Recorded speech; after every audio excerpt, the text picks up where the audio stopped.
Hello everyone. Today we're going to discuss about a laptop which came in for repair. It is Acer Aspire 5532, very close to 5530. Now the problem with this laptop is that it switches on perfectly fine, and the screen, as you can see, is dark. But if you see at the back, you can see very lightly the screen shows, but the display is very dark. So which we have changed the screen. We have changed free LCDs to check to see whether this is a compatibility issue, but it doesn't look a compatibility issue. It could be probably something from the motherboard.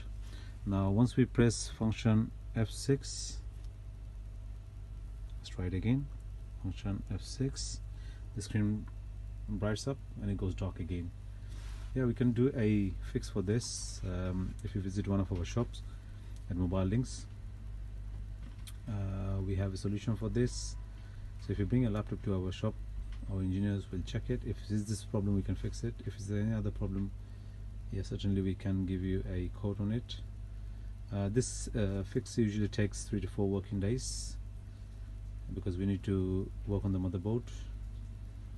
And yeah, similar problems like that we work on it. We work on different laptops as well. Apart from Acer, we work on Dell, Sony, HP, Toshiba. Yeah, so anyway, thanks for watching and see you soon.